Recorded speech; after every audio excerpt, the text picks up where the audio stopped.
Hey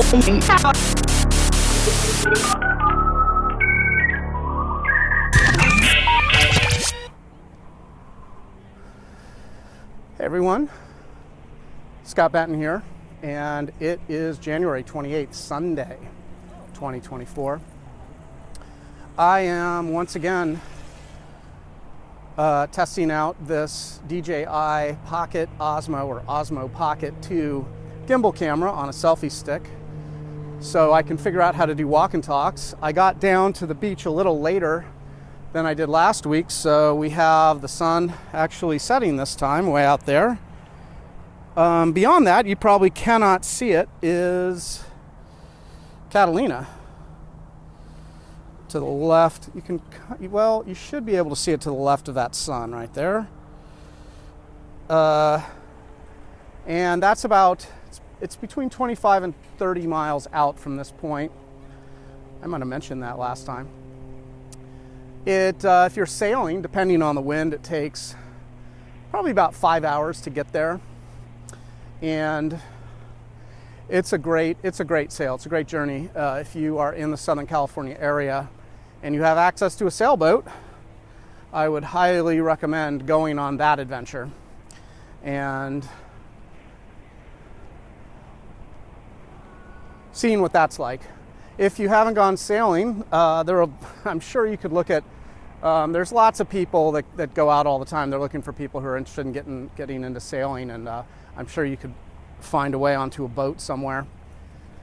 You'll end up learning a lot. Another thing you can do is there are a lot of these sailing schools that you can go out to, and I don't know how much it costs these days. I remember when I did it back in the early 2000s, it was about $500 for 10 lessons.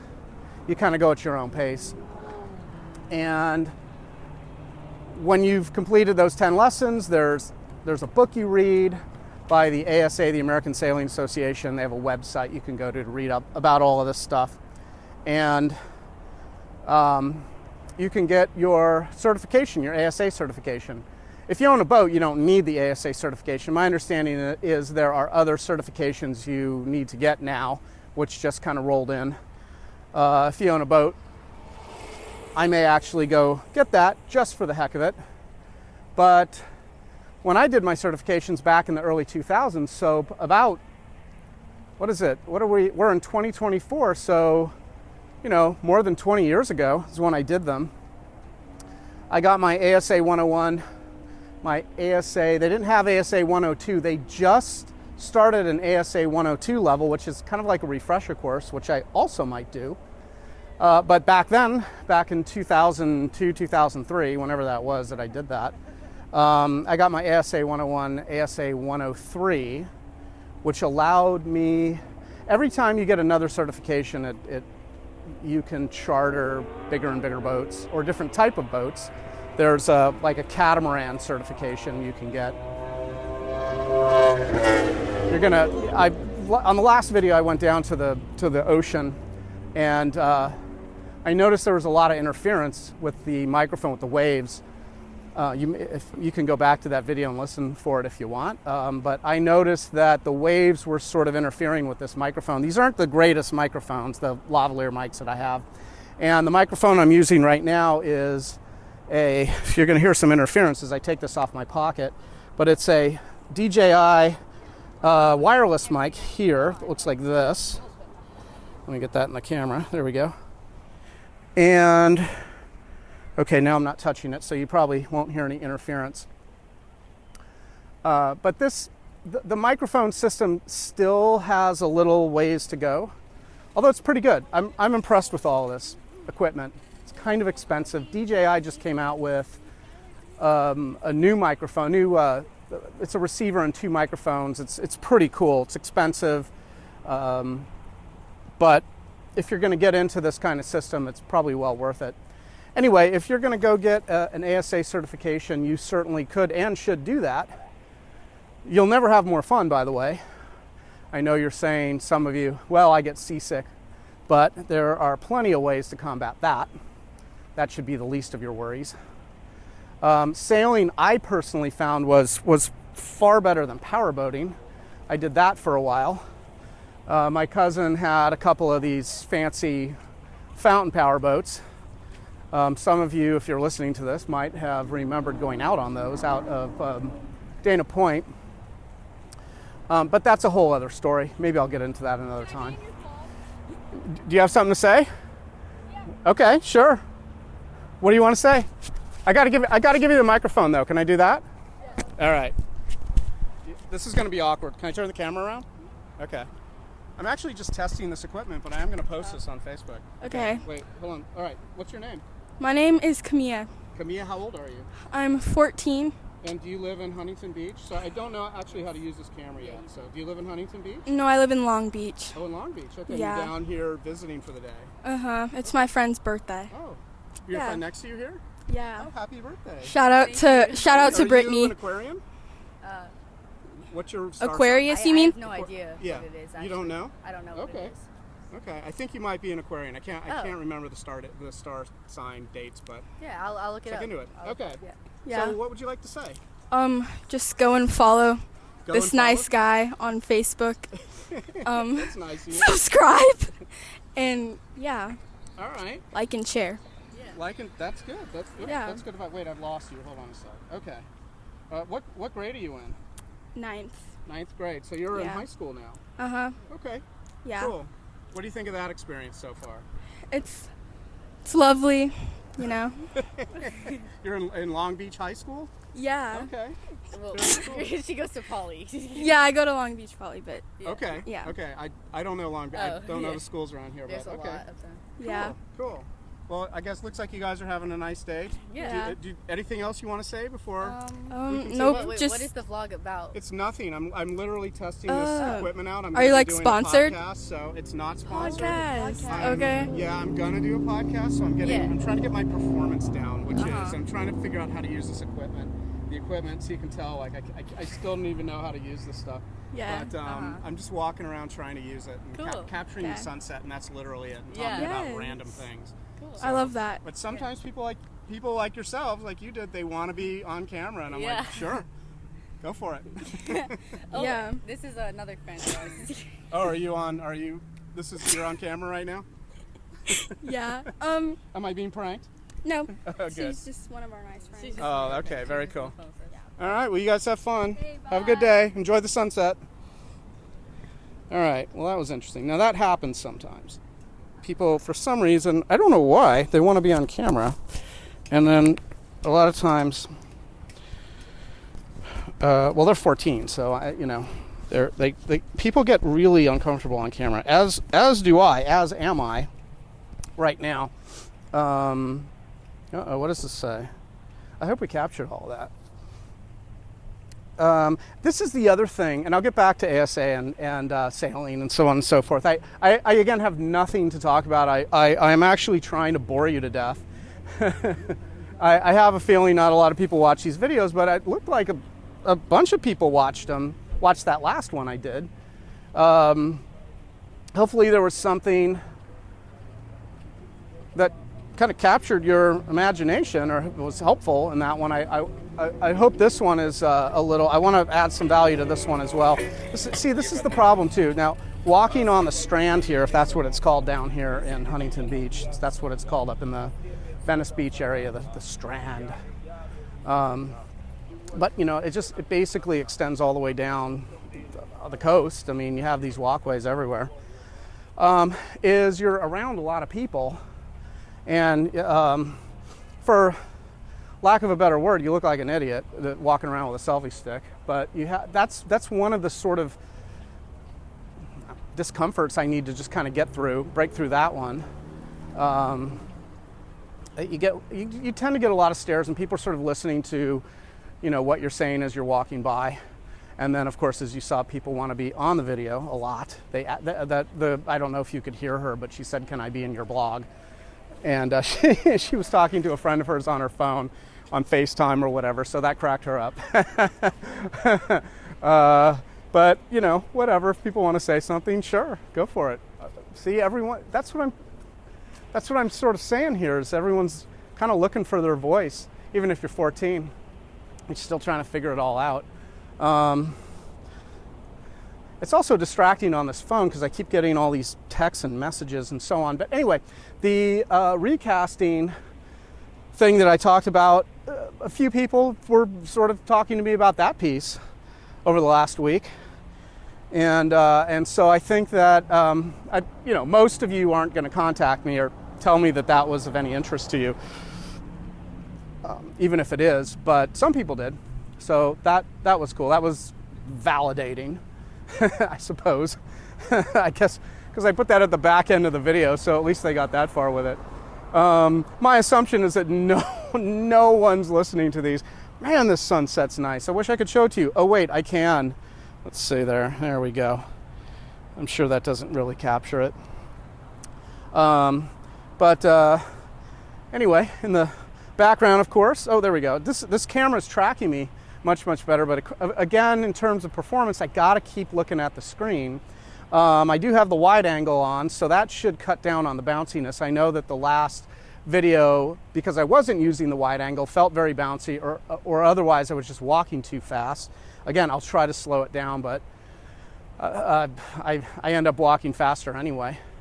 All right, so let me get back to sailing. Sailing is something you can get into. It's really fun and easy. If you know someone with a boat, chances are they will be happy to take you out. I went out sailing for a few hours yesterday on the San Pedro Bay on a boat called Carol Marie. It's the company that I work for. Someone at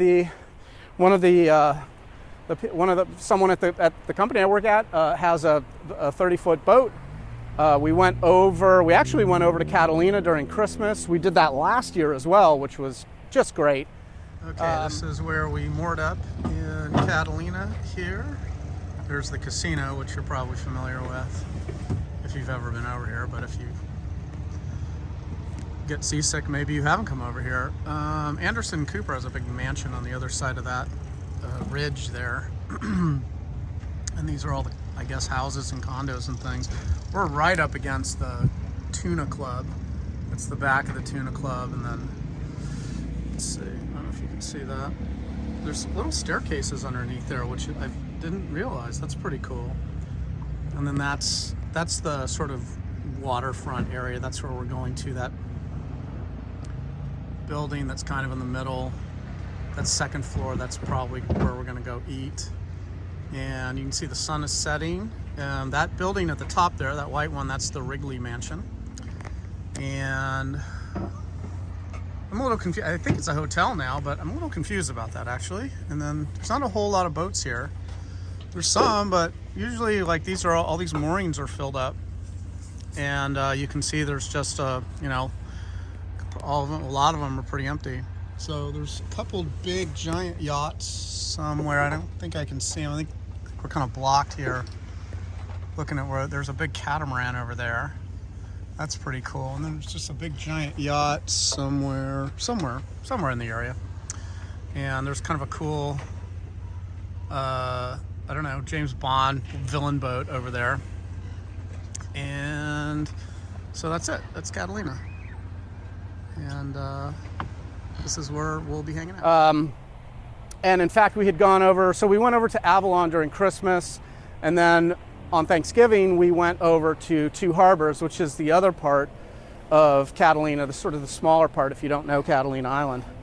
And they had this, there's a restaurant there, I can't remember the name of it, but they had a really nice Thanksgiving buffet there. So there were 3 of us on the boat. We went over and night sailed on that Wednesday. We finished up work, got to the boat as soon as we could, and night sailed all the way over to Two Harbors. There's 2 harbors. There's 2 sides.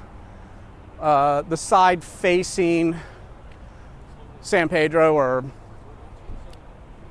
Long Beach or Huntington Beach or this whole area is called the Isthmus.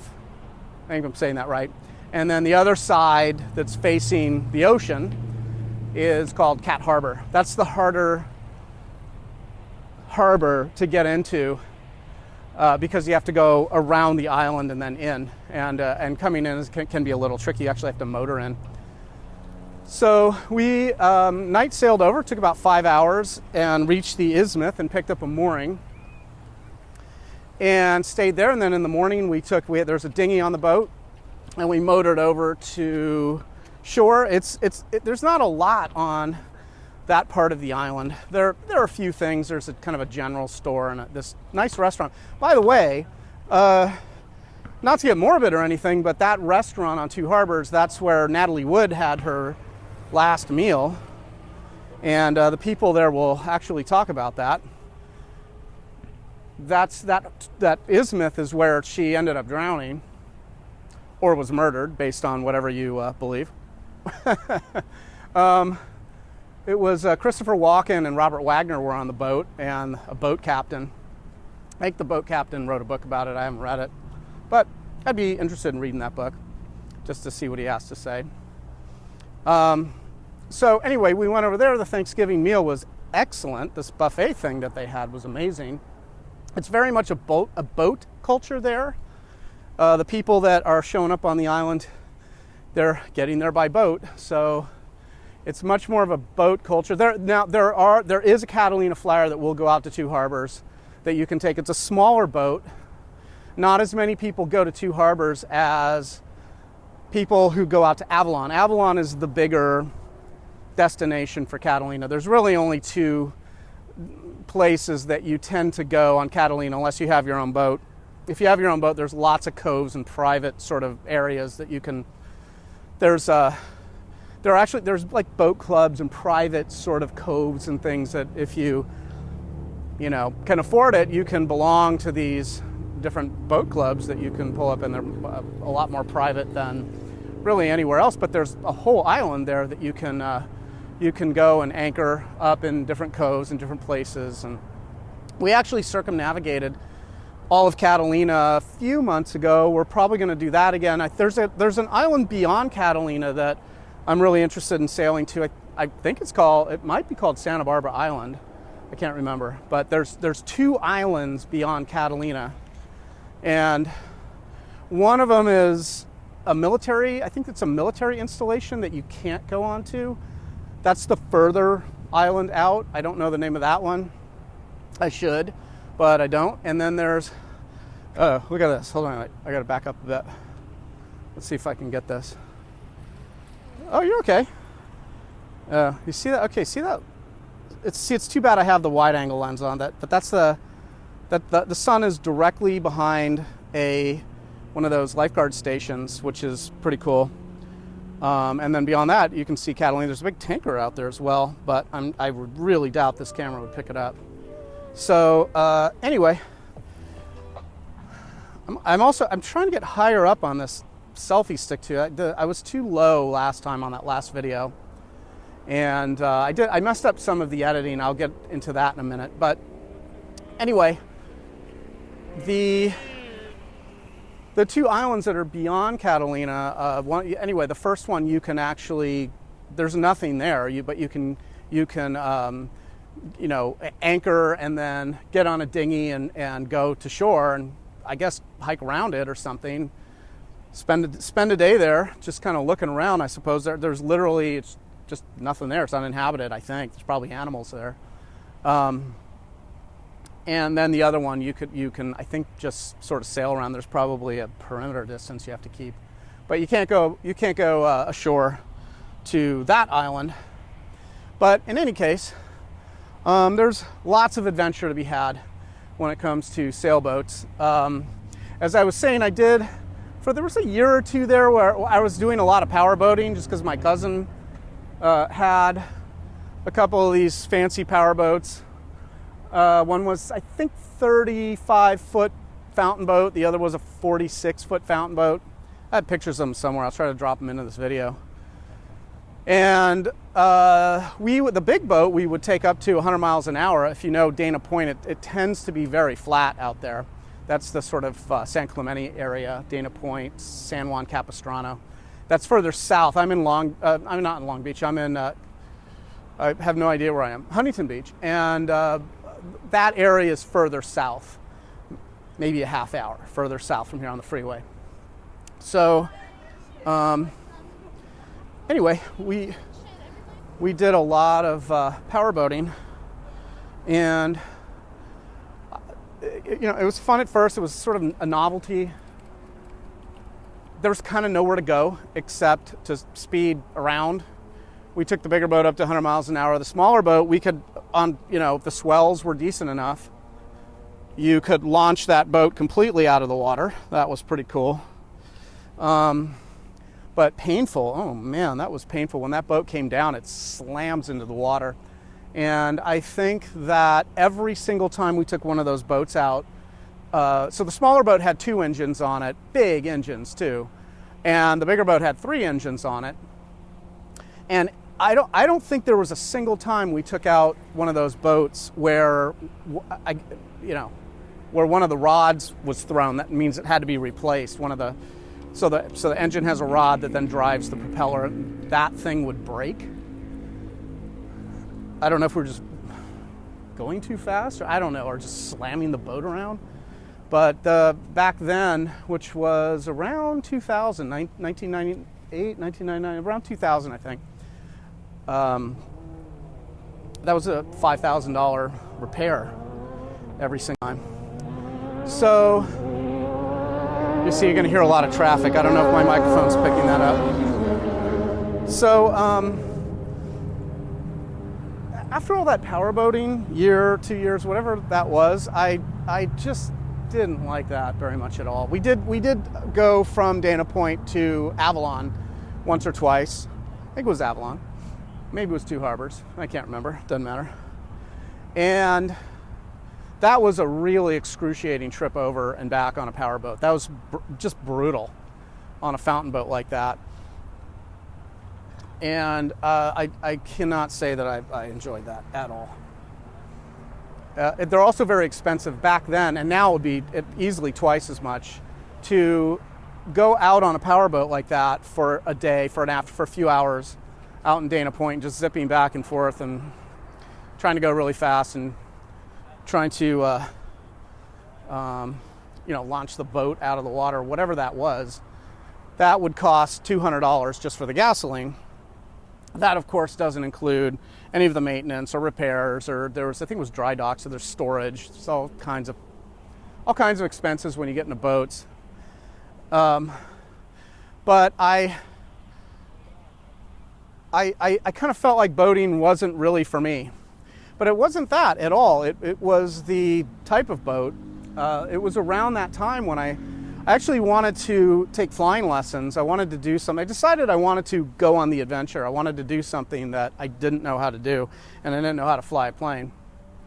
So I started checking into flight school and ground school and all that kind of stuff. See, it's starting to get dark. The sun's going down. I'm going to see if I can get that for you.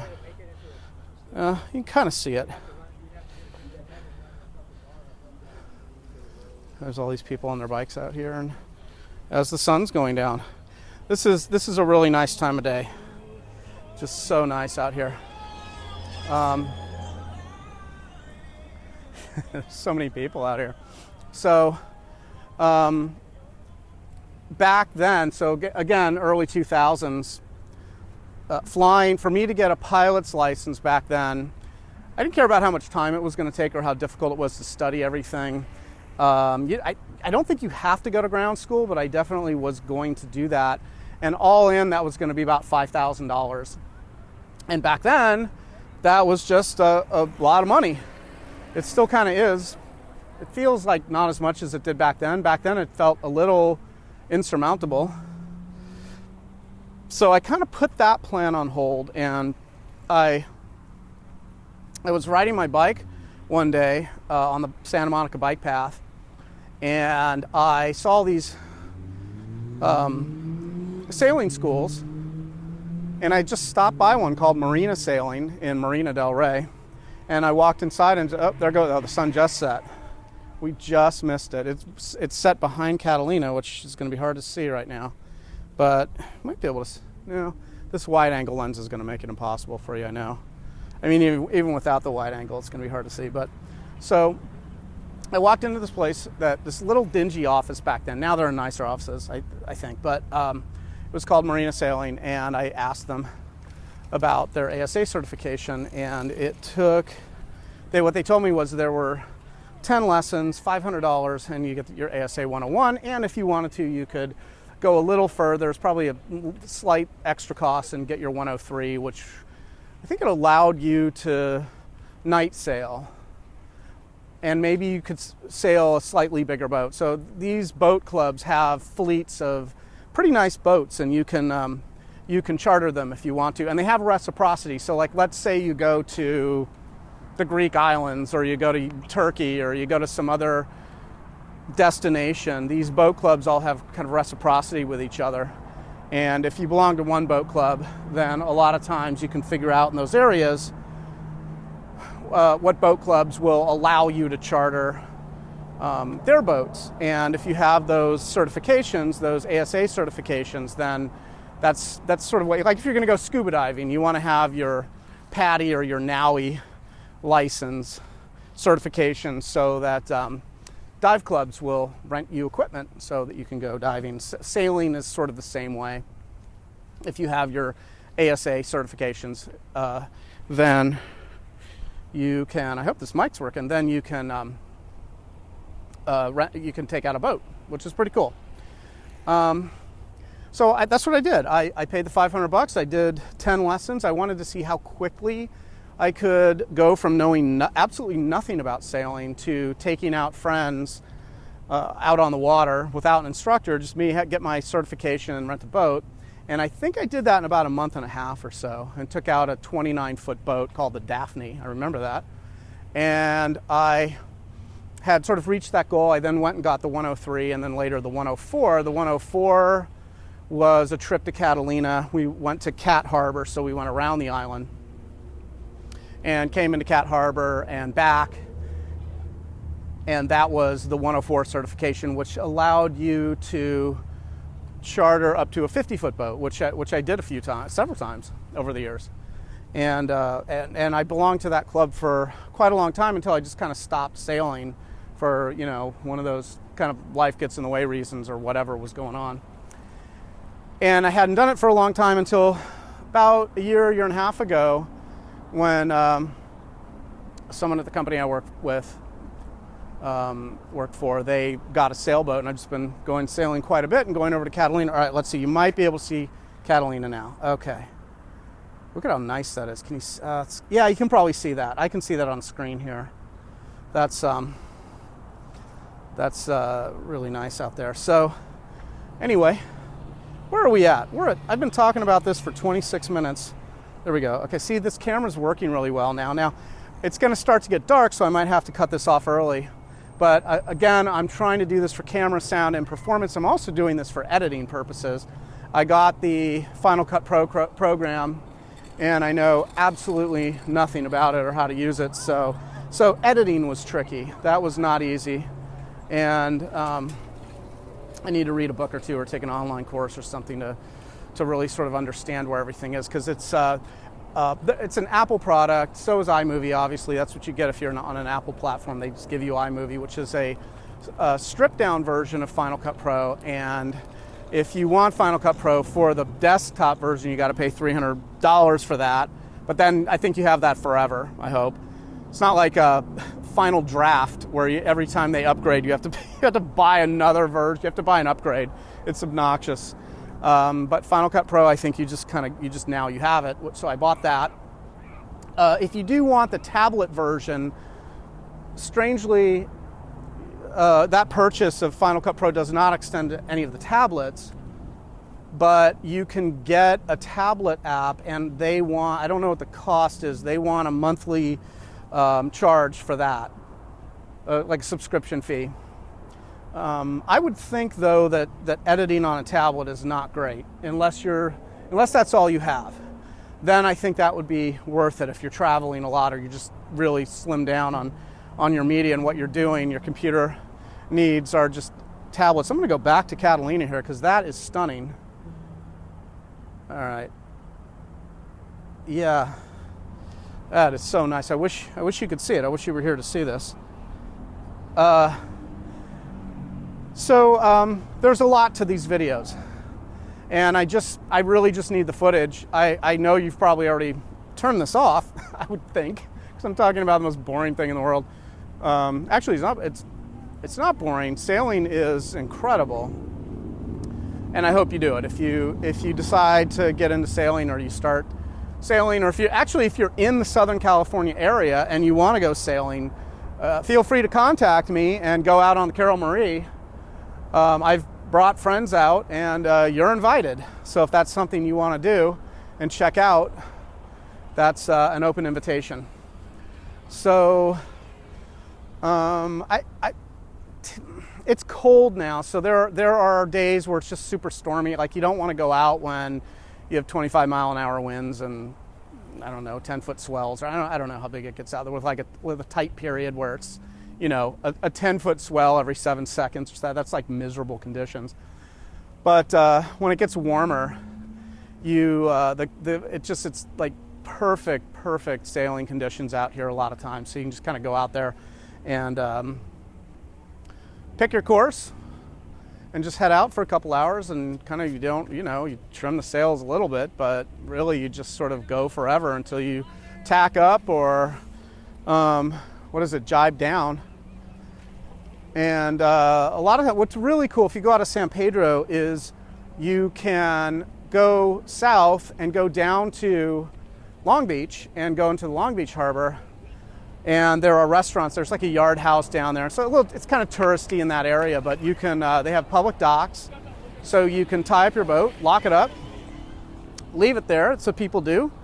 And you can go and get dinner or lunch or whatever time of day it is. And when you're done, get back on the boat, head back out. That's over by the Queen Mary, by the way. To get into the Long Beach Harbor, you have to pass the Queen Mary. There's also a dome there, which cruise ships now use, and that's where the passengers go before boarding the cruise ship. But that used to, a long time ago, I'm trying to think, we're talking about like the 1980s. I don't know when it left there, but the dome was originally built to house the Spruce Goose, and the Spruce Goose flew once. Howard Hughes was piloting it. It was something that, I think it was a passion project that he put together. This giant airplane, I think it flew for like, I don't even know, 11 seconds or 14 seconds or something. It was just some obligation he had to fulfill. He had to prove that it flew, so he flew it for like 15, whatever the time is. I'm sure I'll look it up when I'm editing. And that footage is available too, so I'll see if I can get it. The more the sun sets, the easier it's going to be for you to see that. But it had the Spruce Goose originally in it. I did go see it when it was in that dome. I went there with my dad and maybe with others. It was a long time ago. And you couldn't go inside the Spruce Goose, but they did have platforms that you could kind of climb up and look inside the fuselage and look inside the cockpit of the airplane and sort of see it. It was pretty spectacular, actually. I think the name for the boat or the plane was the Hercules, but it was made out of wood. It was made out of spruce, so it got the nickname the Spruce Goose. And I've sort of lost track of where it is at the moment. I know I think it went up to Oregon. It was disassembled, moved out of that dome. Somebody bought it at a flying museum or something, and it was taken up to Oregon. And then, whoops, what did I just do? I pressed some button. I hope I didn't do anything. And then, but it might be somewhere else now, or else it's still up in Oregon. I don't really know. And no one ever mentions that airplane anymore. So it's like, oh, I went and visited the Spruce Goose. But I did get to see it. And up to that point, I just remember there was a point in time as a kid where I was just obsessed with airplanes. And actually I was obsessed with like the Goodyear blimp and just dirigibles in general. And the history of flight by Zeppelin, which was a pretty interesting time. These massive airships. So I was living in Palo Alto after San Francisco, and there are these two massive hangars out in Moffett Field.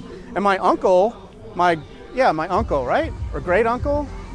No, my uncle, Jim was his name. He had worked construction on those, so if you're driving on the 101 and you pass by Moffett Field, every time I passed by, I would always think of Jim because he had worked on those. But they also held those big giant airships during World War II when those were used. And I don't know, I just became, at that time, I just was so fascinated with them and couldn't understand, like, you know, other than that little Hindenburg incident, actually it must have been World War I, right? Because Hindenburg wasn't 27, was it 37? It was in that time period. At that point, all dirigible Zeppelin air travel stopped. We still have the Goodyear blimps that you see, but those don't have a frame, so they're much smaller than a Zeppelin. A Zeppelin has an interior frame, and it can accommodate a bigger aircraft, and those things were giant. Those things were like floating hotels. It was said that that was the best way to travel. A Zeppelin. So there were, I think right now there's 2 Zeppelins in the world. There's one in Japan and there's one in Germany, in Zurich, Germany. And several years ago, a 3rd Zeppelin was built, and it cost $12 million to build that Zeppelin. And I noticed this massive airship flying around Los Angeles, and I looked into it, and sure enough, the 3rd Zeppelin had been built, and there was a company that was offering Zeppelin flights. I think it was $1,500 a ticket for a 2-hour ride on a Zeppelin. And so I started saving and saving and saving for that. I wanted to fly in a Zeppelin. I just thought that was the coolest thing. And I think it held 14 passengers. It had a gondola that held 14 passengers.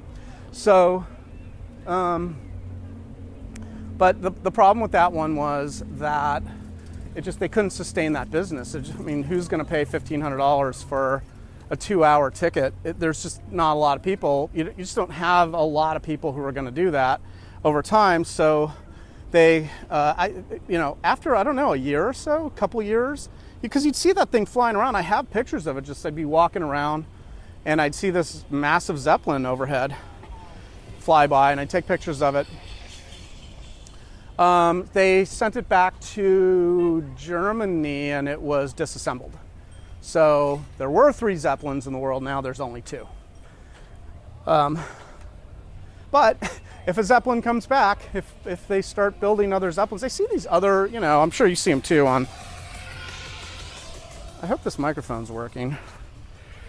I'm sure you see it on Facebook as well. There are these sort of like air travel designs or whatever. Who knows if those things are even real. I think this camera has stopped following me. It could have something to, it's kind of following me. It could have something to do with the light, but I'm going to turn the camera around so I can bring it back. Again, I am testing out this equipment, so I'm as disorganized as I possibly can be. Oh, there it goes. Okay, now it's following me again. And as boring as I can possibly make these. So yeah, Zeppelins. Those were pretty cool. I've now sort of changed subjects so many times I don't know where to go back to. But I was talking about sailing, and I was talking about air travel and flying and all that sort of stuff. And then we got into Zeppelins. So yeah, I'm not sure where to go from here other than to say that sailing is very cool. You should definitely check that out if you get a chance. And there's all these dogs around.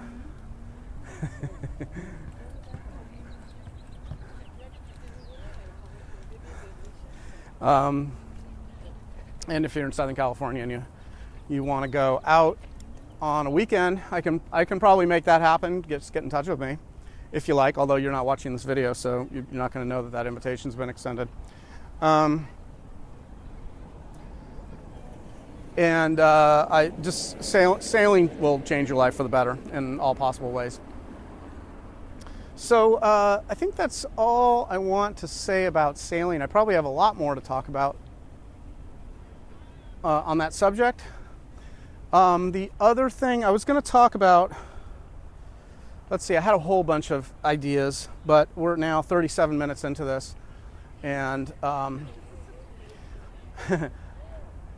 I was going to talk about just like the performance part of this, and I'm doing this extemporaneously, so I'm not putting any effort into organizing what I'm going to say. As I walk down to the beach, man, the sunset is just amazing. Let's see if this camera will capture that. Wow, that's incredible. Here, I'm gonna take the, well, let's see. Can I take the wide angle lens off? All right, let's see if that'll capture it better. Oh, that's the ground. Nope. I don't know if that helps. Let me put the wide angle lens back on. It's magnetic and I don't want this. There we go. Okay. So the other thing I was gonna talk about is just the performance, which I think is the really kind of the more important. I keep touching this microphone. I hope that doesn't. I can tell this camera's struggling with light right now, but it looks good on my phone. Once again, I will be walking back in the dark, which is fine. It's 70, I don't know, maybe even 75 degrees today in the dead of winter in Southern California. So it's going to get probably drop down to the high 60s, which is really nothing. I layered up, but now I'm too warm. And the sun is set, but it does cool off quickly when that happens. So I was going to say that I'm looking at performance. There's some kind of, I don't know if this, oh, this is a wedding. This is a wedding out on the beach. Okay, so you can see all these people. There's nice tables and champagne, and there's a sort of a place where they had the ceremony, and you can hear generators going. Look at that, see? Isn't that nice? Out on the beach during sunset on a clear night, except for all the chemtrails that are behind me, which I'm sure you can see. So yes, performance. I was going to mention performance. I'm once again getting very close to that. Okay, so that's, I'm down. I don't know if you can see that bridge right there, but that goes into the Hyatt, I believe. The Hyatt Huntington Beach. If I can get, if you can see that. Yeah, that sort of towery thing, and there's a bridge there. So that goes into a hotel, really nice hotel. But in terms of performance, the idea is that you need to sort of clean up all the junk sounds, which I'm very aware of, and you might be as well, that I have a lot of them. And those do need to be cleaned up. I'm not really paying attention to what I'm saying, but I will get into that. And clean up ones, and also when I start to organize these a little more, and I know what topics I want to hit, because I'm flying all over the place at this point, then that's going to sort of help. Just by structuring what I'm saying, it's gonna help remove a lot of the junk sounds and all of the extemporaneous stuff, and it's just really going to tighten the performance a little bit.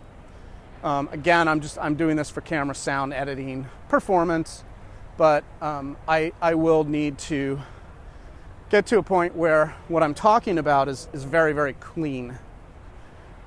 I know some of you in my Facebook feed I met in Toastmasters. I did Toastmasters in the early 2000s for 4 years. And I enjoyed that quite a bit. If you don't know what Toastmasters is, it's an organization that's been around since the 1920s or 1930s. And there are Toastmasters clubs all around the world. You can go to toastmasters.org and look up groups in your area if this is something you're interested in doing. My arm's getting tired. And you practice public speaking, which is the thing that people fear most. Apparently, according to surveys, people fear public speaking more than they fear death. I don't actually believe that, by the way. And I think that if public speaking or just learning how to speak in general is of interest to you, go find a Toastmasters group and start attending those. They're all very different. So if you go to a Toastmasters group and you don't like it, I would suggest going to another one and finding the one that's sort of that you're comfortable in. You can go for free too. They until you really join, they don't charge you anything, and when they charge you for Toastmasters, it's pretty nominal. So it's but the benefits are amazing, and they're outstanding. What you do in the beginning, there's two types of speaking that you study. One is extemporaneous speaking, and the other you do prepared speeches. Extemporaneous means off the cuff. There's a thing called table topics. All the meetings are largely formatted exactly the same, and the first part of it before the break is called table topics, where you have what's called a topic master, and they come up with a theme, and they'll come up with like 10 or 20 different questions that they'll ask. You have a certain amount of time. I got to switch arms here because my arm's about to fall off. They'll ask questions that are, and so an example will be like your favorite vacation. So they'll ask you, they won't ask typically the same question over and over and over again, but it'll be related. And sometimes they'll ask the same question, but for the most part, they're different questions. So the topic master will ask a question, and they will randomly point to somebody in the room. And that person has to get up and go to the front of the room in front of everyone else, and they have to speak on that. They have to answer that question and speak for a minute, at least a minute, and no more than 2 minutes. Some of this might have changed, or I'm forgetting it, but that's the idea. So you are speaking off the cuff for at least a minute, no more than 2 minutes, to answer the question that you've been asked. And then there's a break, and then after the break are the prepared speeches, and there's usually 2 or 3 prepared speeches. You are given a book. All of that might be online now. And the goal is to do, the first goal is to complete 10 prepared speeches, and each one sort of builds upon the previous speeches that you've given, and each one focuses on a specific skill. As an example, the first speech is just to talk really about anything, unless all this has changed, I don't know. But the first speech is you just talk about literally anything. You do a prepared speech, you do some structuring, you get up and you talk about anything. And that's just to get you past that first speech. And then each speech thereafter works on some specific component of speech, such as one of them will be, I forget what it's called. It's like vocabulary or something. And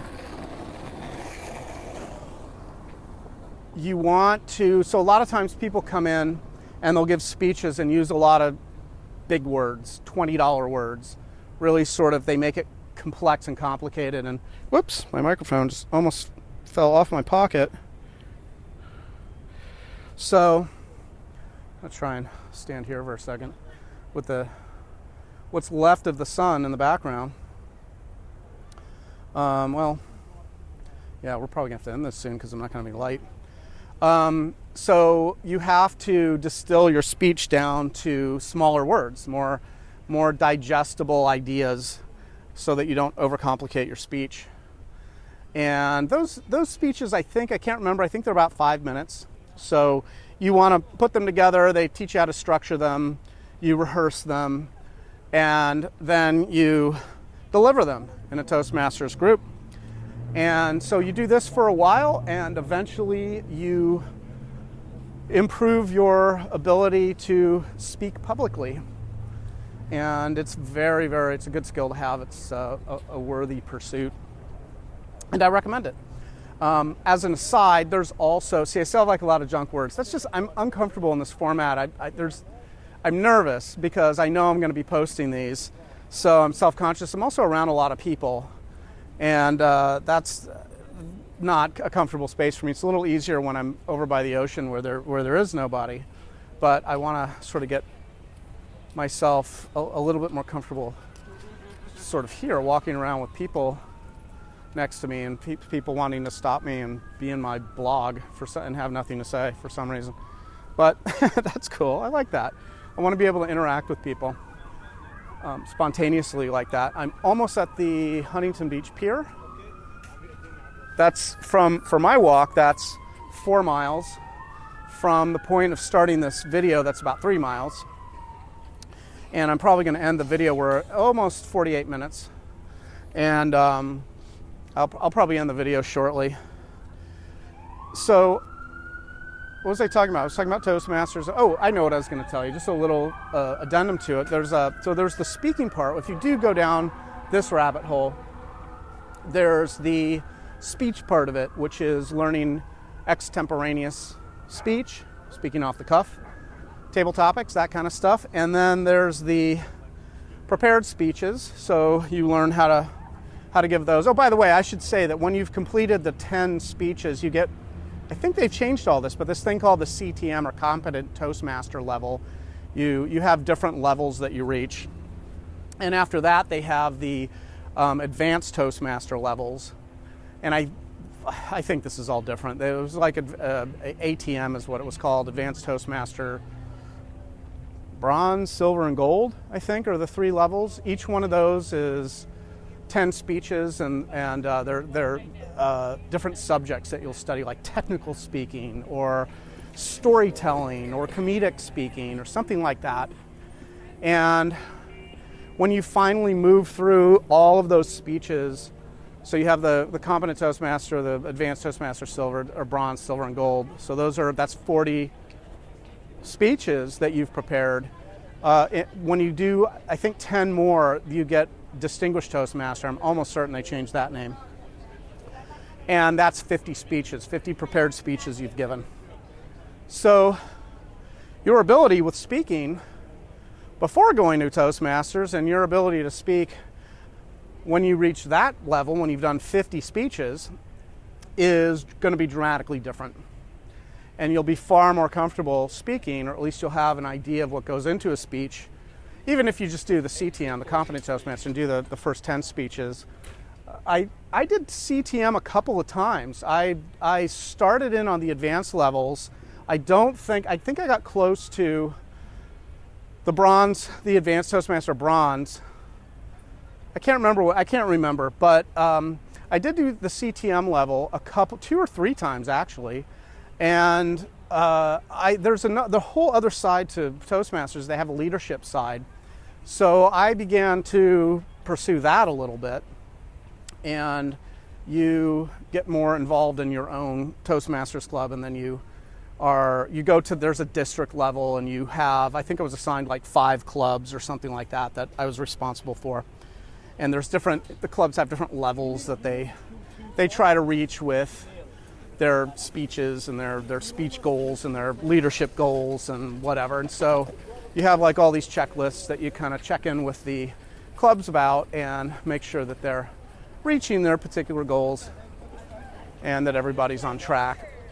So speaking, there's an informative side of it, there's an extemporaneous side of it, there's an organizational side of it, and ultimately, with good speech, it leads to a leadership side to it.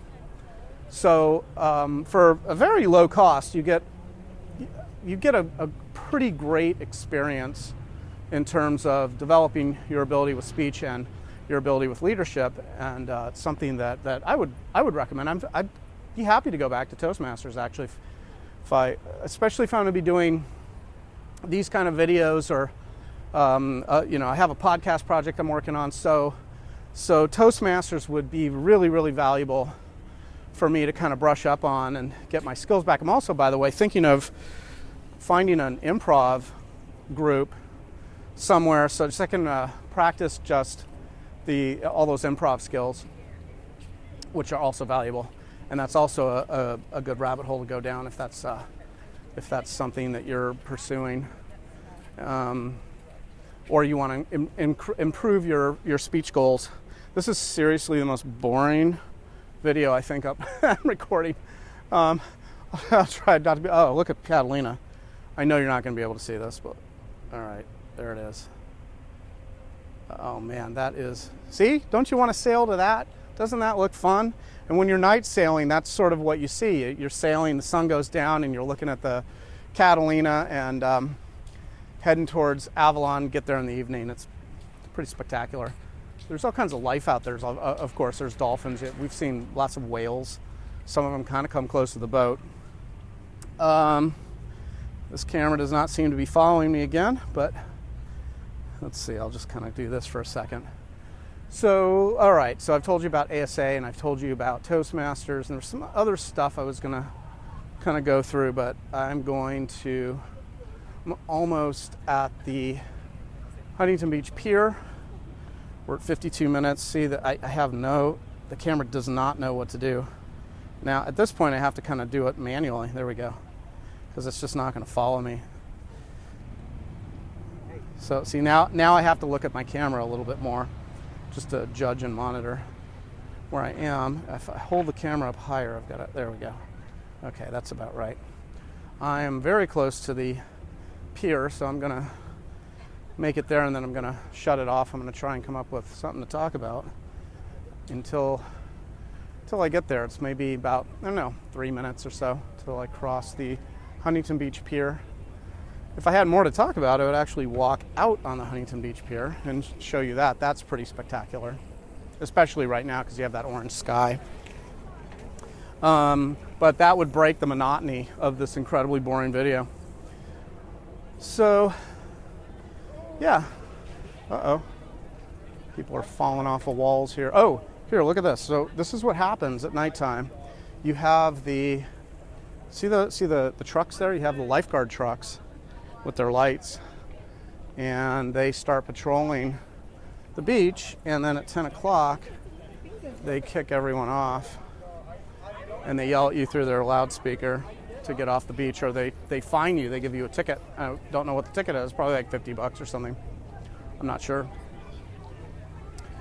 But you can see there's still a lot of action down here going on. You can rent bikes. You can rent these, whatever those big sort of things are that sort of holds 5 or 6 people that you can pedal around on, like that thing right there. And there's all kinds of restaurants and beach food and stuff you can get. There, now it's tracking me. There we go. This camera's a little unpredictable. There's skateboarders and lots of electric bikes down here. That's kind of a new thing. Those are expensive. I went and looked at electric bikes. Now, some of them are a couple $1,000s, even cheaper. I'm sure you can get them used for a decent price. But for the electric bike company, I went and looked at those just because there was a shop nearby. And I went in there, and basically you're on the hook for $3,000 to $4,000 for one of those electric bikes, which they're cool. You can rent them also, which I did and rode around. I did that a couple times, and those things are amazing. Really fun. You get no exercise on them, so they're actually not helping you. And they're dangerous.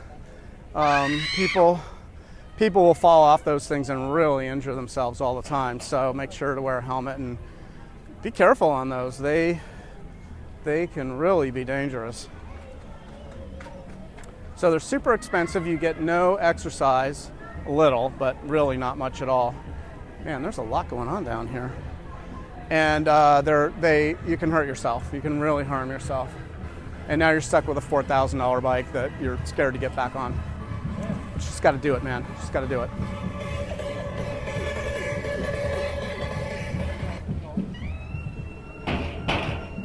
Yeah, there's a lot down here. It's a little like walk around Venice Beach, sort of. I'm going to go past. There's like a drum circle here. Okay, this is the Huntington Beach Pier. Actually, I'm going to go up here a little. I'll show you around.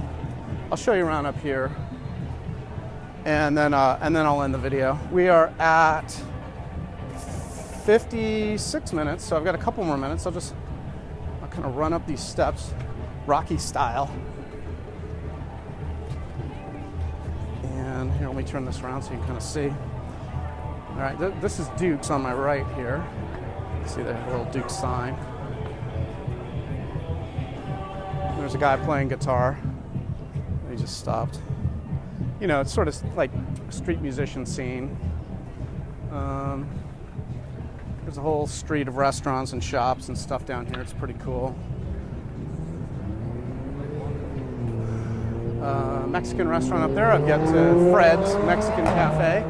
I've yet to go to. If you need like surfing clothing, that's all. There's like 70,000. Oh, look at Catalina, man. Oh, oops. That's me. That's Catalina out there. Wow, what a night. And there's a lifeguard kicking people off of the pier, I guess. I don't know why he's on the pier. Maybe there was an emergency? I don't know. I am going to walk down.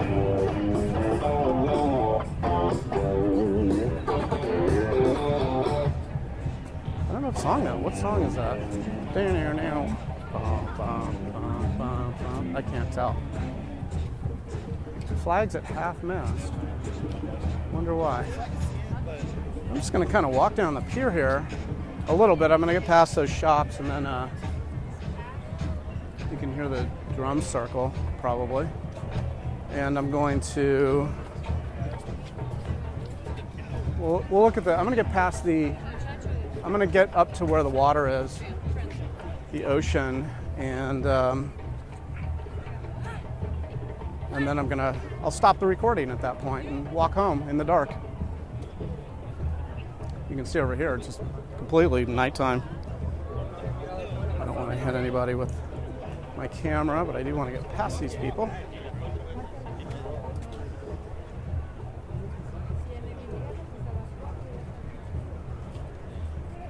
I'll do another recording where I go all the way down this pier. It's Sunday night, so it's less crowded than a Friday night or a Saturday night here, but still pretty crowded. I think it's probably because it's so warm out, so nice here in Southern California, the dead of winter. Okay.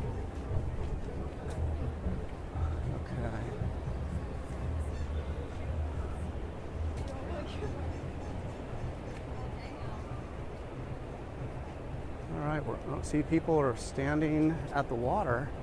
I'll show you that in a second, and they are watching this spectacular sunset.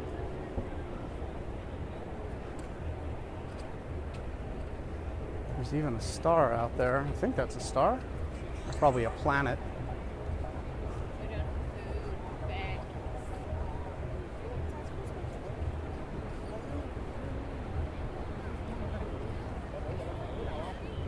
We are at 1 hour on this recording. And I'm just going to get to the edge. Let's see if I can get around these people. I'm going to get to the edge of the railing and look over at the water. See if I can see the people out here. See all the people, they're just walking out into the water, if you can see them, and enjoying this spectacular sunset. Okay, so there's a little area here that pops out. I'm going to go to that. And that's where I'm going to end this walk and talk video and show you what the sunset looks like.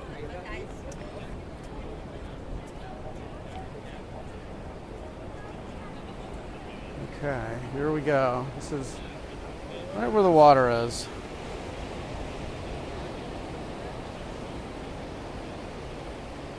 And that is the last of the sunlight out there where Catalina is. There are oil platforms out in the water. People, look how far out they've walked into the ocean. There's not a lot of big waves right now. If I look back at the pier, that's where all the restaurants and so on are. But the more interesting area is right here where the sun's setting. So that's it. I hope you enjoyed this walk and talk. It was, I hope, excruciatingly boring, and I hope that these are going to become better and better as time goes on. There's still a lot I need to do in terms of just organizing these, coming up with topics that I'm working with, making them tight and I guess short as possible. Tight and short. I guess that's relative depending on how much I want to talk about, but I will get there, and until then, I hope to see you again. Feel free, if you want me to talk about any subjects, since I need them, I need the material, feel free to suggest them. Until next time, don't forget to always, always take the adventure. Be well now. Bye.